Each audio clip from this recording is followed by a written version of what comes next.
কি ইহুদিদের দালাল?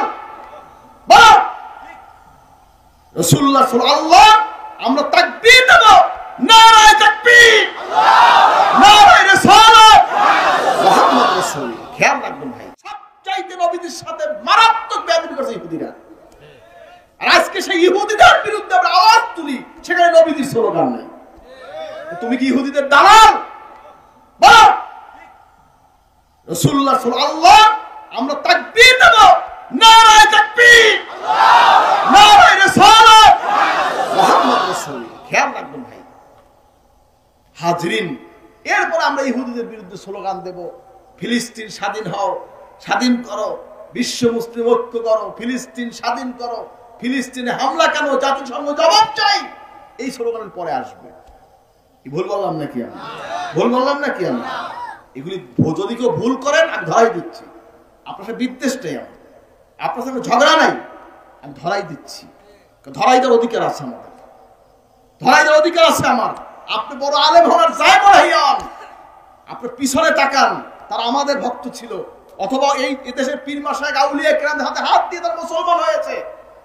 বুঝতে হবে বাংলাদেশে পীর মাশায়েখকে বাদ দিয়া নিজেরা নতুন করে ইজ্জত করবেন, বাংলাদেশ ছেড়ে অন্য রাষ্ট্রে চিন্তা করেন, বাংলা ছেড়ে অন্য রাষ্ট্রে চলে যান। ঠিক কিনা বলেন? বাংলাদেশ আউলিয়া কেরামের দেশ, বাংলাদেশ পীর মাশায়েখদের দেশ। হাজরিন, এখানে বসে নতুন কোন ইজম, নতুন কোন আইন, নতুন কিছু করবেন, সেই সুযোগ আপনাদেরকে আমরা দেব না। শোনেন, দিনের স্বার্থে আমার সাথে সারা জীবনের বিরোধ হইতে পারে, ইসলামের স্বার্থে, আল্লাহর স্বার্থে, নবীর স্বার্থে, কোরআনের স্বার্থে, সুন্নাহর স্বার্থে, দ্বীনের স্বার্থে আমরা একটা মিলে বসতে রাজি আছি। সে মানসিকতা আমাদের আছে। হাজরিন, যেখানে একটা প্রতিষ্ঠান হয়, তোমার হেনে একটা করা লাগবে, যে একটা সমাবেশ হয়, হেনে পাল্টার তোমার একটা করা লাগবে। কেন? কি জন্য এগুলো? ইসলাম বৈষম্য, ইসলাম বৈষম্যের স্থান নেই। ইসলাম থাকবে মহাব্বত, ভ্রাতৃত্বতা থাকবে, মহাব্বত থাকবে, ভালোবাসা থাকবে। যাই হোক, আপনি আপনাদেরকে একটা কথাই আমার অনুরোধ, নবীজি আল্লাহর হাবিবকে অপমান করবেন না। দুনিয়ায় অপমান হবেন, আখিরাতে অপমান হবেন, হাজরিন মিজানে অপমান হবেন, সিরাতে অপমান হবেন, জাহান্নামে তলদেশের স্থান হবে। হাজরিন, নবীকে অপমান করবেন না, যা করেন করেন, নবীকে অপমান করবেন না। আল্লাহ সব সহ্য করে। সারা জীবন আপনি আল্লাহর অবাধ্য ছিলেন, তওবা করেছে, আল্লাহ মাফ করে দিবে। রাসূলুল্লাহকে বেয়াদবি করছে, আল্লাহ মাফ করবে না। রাসূলুল্লাহকে বেয়াদবি করেছে, আল্লাহ মাফ করবে না। হিসাবটা মনে রাখবেন হাজরিন। যাই হোক, রাসূল পাক সাল্লাল্লাহু আলাইহি ওয়াসাল্লামের ব্যাপারে আমাদের হিসাবটা ক্লিয়ার রাখতে হবে। এমন কোনো কাজ করা যাবে না। ইহুদিরা তো আল্লাহ আছে এটা জানে না, আল্লাহ আছে এটা মানে ওরা মানে, নবীরে মানে না। সেখানেই তো, যেখানে নবীজিরে ওরা মানে না, সেইখানে নবীজির আওয়াজটা আল্লাহ পাককে আল্লাহ, আমরা নারায়ে তাকবীর দেব, আল্লাহু আকবার বলবো, এর পরেই থাকবে নবীজির স্লোগান। তাহলে দেখবেন ইহুদিদের মুখে চুনকালি। এই বড় বড় বিশাল প্রোগ্রাম হয়, নবীজির কোনো আওয়াজ নেই। মুসলমানের আওয়াজ আছে, নবীর আওয়াজ নেই। বাহ, কত বড় পাক্কা মুসলমান হয়ে গেছে।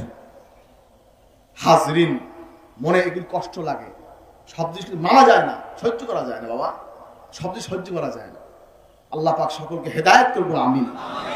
ওই এলেমের দাম নাই, যে এলেম অর্জন করে অহংকার করে, ওই এলেমের কোনো দাম নেই। যে এলেম অর্জন করে রাসূলুল্লাহকে সম্মান করে, ওই এলেমের দাম নাই। নবীজিকে ইহতিরাম করে কথা বলবেন, আল্লাহর হাবিবকে মহব্বত করে কথা বলবেন, রাসূলুল্লাহকে মহব্বত করে। হাজরিন, কেউ জগতে ছোট হয় নাই, রাসূলুল্লাহকে ভালোবেসে জগতে কেউ ছোট হয় নাই। যত নবীকে ভালোবাসছে, যত দরুদ পড়ছে, মাকাম খালি বাড়তেই রয়েছে। একবার মাত্র দরুদ শরীফ পড়বেন, 10টা গুনাহ আল্লাহ মাফ করে দিবে, 10টা দরজা আল্লাহ বুলন্দ করবে, 10টা রহমত বর্ষণ করবে। এটা তো নবীর মহব্বতের কারণেই তো হয়েছে, ভালোবাসার কারণে তো হয়েছে এত বড় ফজিলত। সুবহানাল্লাহ। আপনার নবীকে ভালোবাসবেন, নবীর জন্য জীবনকে কোরবান করবেন। যে নবীকে ভালোবেসেছে সে আল্লাহকে ভালোবাসছে, যে নবীকে পেয়েছে সে আল্লাহকে পেয়েছে। আপনি নবীকে পাইতে চান? কেডা কেডা চান? না রাখতে হাজরিন ভাইরা আমার, যাই হোক এই বিষয়গুলো আমাদের খেয়াল রাখতে হবে। দিনের ব্যাপারে আমরা তাওহীদ এবং রিসালাত এর ব্যাপারে আমরা সকলেই ঐক্যবদ্ধ, এখানে কোনো ছাড় নেই। শুধু তাওহীদের কথা বলবো, রিসালাত বলবো না। এ মিয়া সাহেব, শুধু তাওহীদ মানে রিসালাত মানে না, ওর ঈমান আছে? হ্যাঁ, কতক্ষণ ঈমান আছে? তাওহীদ এবং রিসালাত উভয়ের সমন্বয় হবে ঈমান। বুঝতে হবে মশলা তুমি জানো আর আমরা সব ছাগল হয়েছি নাকি মিয়া সাহেব? হাজরিন, বোঝার চেষ্টা করবেন, কারণ আমাদের দেশে বিভিন্ন ব্যানারে আজকের অপপ্রচার চলছে। নাম হলো কি সাইনবোর্ড ইসলাম, ইসলামিয়া মদের দোকান। কি মদ কি হালাল হয়ে গেল? বলো, হালাল হয়ে গেল? হালাল না, যেটা হারাম সেটা হারাম, যেটা হালাল সেটা হালাল। বুঝতে হবে। আল্লাহ পাক আমাদের সকলকে হেদায়েত করবেন, আমিন বলেন আল্লাহুম্মা আমিন। আল্লাহর হাবিবের জন্য জীবনকে উৎসর্গ করবেন, কোরবান করবেন, এই মানসিকতা রাখতে হবে। আপনাকে বলেছি নাকি আগুনে লাভ দেন? এক কথা বলেন না কেন? বলেছি নাকি? নবীজি যদি হায়াতে দুনিয়া থাকতেন, দুনিয়ার জিন্দেগিতে হুজুর থাকতেন, যদি হুজুরের উপর কেউ হামলা করতে আসতো, আমারে মারিয়ে তারপর নবীজি যাইতো। এই মানসিকতা থাকতে হবে। এই মানসিকতার নামই হচ্ছে কামেল মুসলমান। কথা বুঝবেন। নিজের জীবন, মান, সম্পদ, অর্থ, টাকা, পয়সা, বাড়ি, গাড়ি সব কিছু নবীকে ভালোবাসতে হবে, সব কিছু চাইতে। আল্লাহ পাক আমাদের সকলকে কবুল করে, আমিন বলেন না আল্লাহুম্মা আমিন।